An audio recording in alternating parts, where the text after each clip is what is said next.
नून league ने मंशूर committee का ऐलान कर दिया। इरफान सदीकी चेयरमैन मुकर्रर। मुस्लिम लीग नून की मंशूर कमेटी का अरकान की तादाद 33 है, जिसमें चारों सूबों आज़ाद जम्मू कश्मीर, गिलगित बल्तिस्तान और अक़लियतों की नुमाइंदगी शामिल है। मंशूर कमेटी का चेयरमैन सेनेटर इरफान सदीकी को बनाया गया है, जबकि एहसन इकबाल, परवेज रशीद, साद रफीक, आजम नज़ीर तारड़, खुरम दस्तगीर, एहसान Afzal, Rao Ajmal, Riazul Haq, senator Musaddiq Malik, barrister Zafarullah, doctor Tariq Fazal, Pir Sabir Shah, अख्तियार वली, खेलदास कोहस्तानी और बशीर मेमन मंशूर कमेटी का हिस्सा है। इसके अलावा मंशूर कमेटी में राहिला दुरानी, उज़मा बुखारी, नासिर महमूद, कामरान माइकल, नुज़रत सादिक, राना मशूद, गिलगित बल्तिस्तान से हफीजुर रहमान, आज़ाद जम्मू कश्मीर से शाह गुलाम कादिर, डॉक्टर अफनानुल्लाह, बैरिस्टर अमजद सलमा भट्ट, आशिक करमानी, राहिला खादिम हुसैन, राना सिकंदर हयात, मरियम औरंगजेब, बिलाल अजहर कियानी, अली परवेज मलिक और शिजा फातमा भी मंशूर में शामिल है।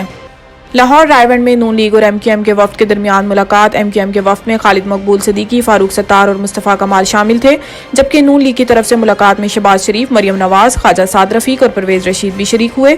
ज़राए के मुताबिक 1 घंटे से जायद की इस मुलाकात में आम इंतखाबात, इंतखाबी इत्तेहाद और मौजूदा सियासी सूरत हाल पर गुफ्तगू की गई, जबकि इस दौरान पाकिस्तान की आवाम को मुआशी दलदल से निकालने पर भी तबादला ख्याल किया।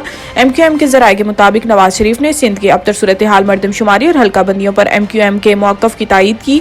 इस दौरान सहाफ़ी ने सवाल किया कि बिलावल भुट्टो ने कहा है कि वज़ीर आज़म लाहौर से नहीं होगा। इस पर अयाज सादिक ने जवाब दिया कि लाहौर से नहीं होगा, ये ख्वाहिश तो हो सकती है, हर जमात की अपनी ख्वाहिश होती है कि कौन कहाँ से हो। हम नवाज शरीफ को वज़ीर आज़म देख रहे हैं।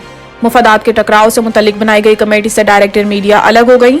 तर्जुमान PCB के मुताबिक मीडिया के साथ रोजाना की बुनियाद पर इंटरेक्शन की वजह से मुनासिब नहीं था कि कमेटी का हिस्सा रहूं, इसलिए खुद को अलग कर लिया है। कमेटी मेंबरान रोजाना की बुनियाद पर अपना काम कर रहे हैं, बहुत सा काम होना अभी बाकी है। अगर जरूरत पड़ी तो इंजमाम और तलहा को भी कमेटी बुला सकती है।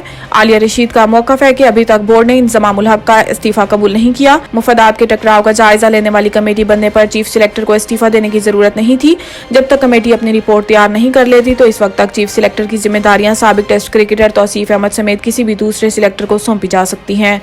नवाज शरीफ से जाती ताल्लुक है, वो बुलाएंगे तो चला जाऊंगा। शाहिद खाकान अब्बासी। कराची में एहतसाब अदालत के बाहर मीडिया से गुफ्तगू करते हुए शाहिद खाकान अब्बासी ने कहा है कि नैब के होते हुए हुकूमत का निज़ाम नहीं चल सकता। ये वाहिद इदारा है जिसका मकसद सिर्फ सियासतदानों का एहतसाब करना है।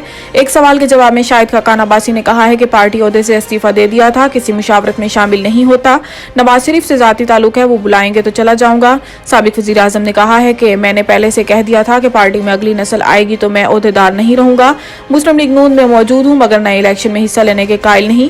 हल्के की आवाम का मुझ पर बहुत दबाव है कि इलेक्शन लड़ूं।